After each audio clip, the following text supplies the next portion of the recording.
ارشد صاحب، آبویسلی آپ نے اور طاہر صاحب نے دونوں نے بتایا کہ وہاں کیا کیا ڈسکشن ہوئی اور کہ پولیٹیکل افغانستان کے حوالے سے آپریشن جو ہے وہ کوئی بہت بڑا نہیں ہوگا، بٹ سر کیا وہاں یہ بھی بات ہوئی، کوئی کسی نے اکنالجمنٹ ہوئی کہ ایک ہم جس کو کہہ سکتے ہیں نا کہ خیبر پختونخوا میں پبلک کا کیا موڈ ہے اور وہاں کی جو پولیٹیکل لیڈرشپ ہے اور ملٹری لیڈرشپ ہے اس کو کیا کرنے کی ضرورت ہے تاکہ لوگوں کی جو ناراضگی ہے یا لوگوں کے جو خدشات ہیں اس کو ایڈریس کیا جائے کہ اس کے باوجود کہ اگر پبلک اوپینین آپ کے ساتھ نہیں ہوگا تو آپ آگے کیسے بڑھیں گے؟ کیا کسی نے کوئی ان ایشوز کو ہائی لائٹ کیا؟ جی بالکل عارفہ، بڑی اچھی بات آپ نے کہی۔ آرمی چیف صاحب کا یہ گلہ تھا کہ جو سیاسی جماعتیں ہیں اور سیاستدان جو ہیں وہ اونرشپ نہیں لے رہے، جو کارروائی فوج کر رہی ہے انتہائی مشکل حالات میں، اور روزانہ جوان شہید ہو رہے ہیں، لیکن انہوں نے کہا کہ ایسا محسوس ہوتا ہے کہ فوج شاید اپنے لیے کارروائیاں کر رہی ہے، جبکہ ہم تو قوم کے لیے کارروائی کر رہے ہیں، ریاست کے لیے کام کر رہے ہیں، لیکن ہماری کوئی اونرشپ کوئی نہیں لیتا۔ کوئی سیاستدان یہ نہیں کہتا کہ جی یہ فوج ہمارے لیے قربانیاں دے رہی ہے، اس قوم کے لیے قربانیاں دے رہی ہیں۔ تو اس حوالے سے کافی ڈیٹیل میں بات ہوئی۔ انہوں نے کہا کہ ہمیں بیک کرنا چاہیے، کم از کم یہ سیاستدانوں کو فور فرنٹ پہ آنا چاہیے، وہ کلیم کریں کہ یہ ساری رسپانسبلٹی لیں جو کوئی ہم یہاں پہ کارروائیاں کر رہے ہیں۔ دوسری جانب سے سیاستدانوں کی بھی یہ بات تھی کہ جی انٹریکشن بہت کم ہوتا ہے اور ہمیں اتنی زیادہ بریفنگز وغیرہ نہیں دی جاتی، تو اسی میں D G I S I بھی تھے، انہوں نے ڈیٹیل سے بریف بھی کیا۔ ساتھ ساتھ پولیٹیشنز کا یہ بھی کہنا تھا کہ نیشنل ایکشن پلان بنایا گیا، لیکن نیشنل ایکشن پلان پر مکمل طور پر عمل درآمد نہیں ہوا۔ تو دونوں جانب سے گلے شکوے ہوئے، اور اچھی بات ہے کہ اس کے اندر 4 وزراء اعلیٰ تھے، جو کے پی کے 4 وزراء اعلیٰ تھے سابق، ایک موجودہ جو تھے، تو کافی سارے جو سیاسی جماعتیں ہیں ان کے صوبائی قائدین تھے۔ صرف جماعت اسلامی کے مرکزی امیر جو ہیں وہ چونکہ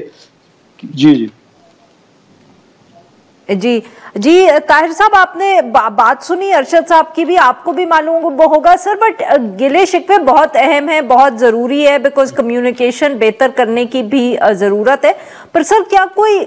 ٹھوس فیصلے بھی ہوئے ٹورڈز گوئنگ فارورڈ، یا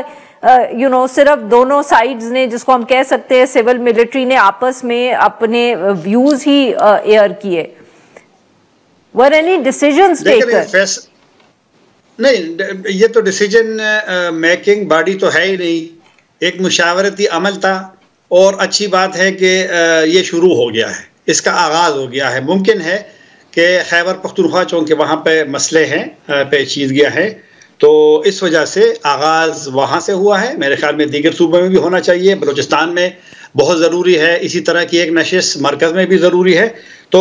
فیصلوں کے لیے تو نہیں ہوا تھا، لیکن ایک جو میں نے سنی ہے ایک لیڈر سے کہ شروع میں آرمی چیف کا تھوڑا سا افغانستان سے جو گلہ شکوہ تھا، ناراضگی تھی، وہ بڑی سخت تھی، لیکن بعد میں جب سب کا ایک موقف سامنے آیا اجتماعی کہ جیسے بھی حالات ہو، آپ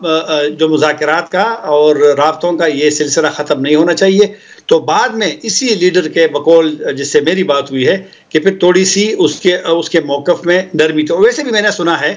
کہ ایئر سٹرائک کے بعد کچھ کانٹیکٹس بھی ہوئے ہیں، اور کچھ پاکستان کوشش بھی کر رہا ہے کہ جو ایک تلخی پیدا ہوئی تھی، کشیدگی پیدا ہوئی تھی، وہ اس میں کسی حد تک کمی ہو۔ پاکستان نے مختلف تجاویز یہاں پہ ڈسکس ہوئے ہیں بات، تو میرے خیال میں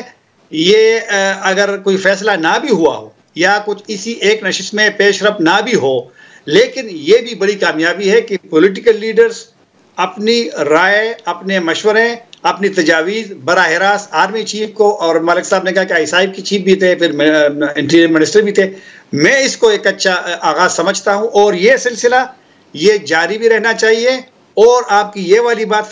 فیصلوں والی، ہاں اس میں مستقبل میں فیصلے بھی ہونی چاہیے۔ اگر ایپیکس کمیٹی میں فیصلے ہوتے اس کے بارے میں بھی لوگوں کو بڑی شکایت ہوتی ہے کہ یہ تو قانونی اور آئینی فورم ہی نہیں ہے، تو اگر وہاں کچھ فیصلے ہوتے تو میرے خیال میں پولیٹیکل لیڈرز کو، اور پھر ان لیڈرز کو جن کی بات ملیٹنٹس بھی سنتے ہیں، جن کی بات افغان طالبان بھی شاید سنیں، اور جن کی بات پاکستان میں بھی کافی لوگ سننا چاہتے ہیں، ان کو آپ استعمال کریں تو میرے خیال میں مسائل تو پیچیدہ ہیں، مشکلات ہیں، لیکن ہر کی طرف تو آپ رول آؤٹ تو نہیں کر سکتی۔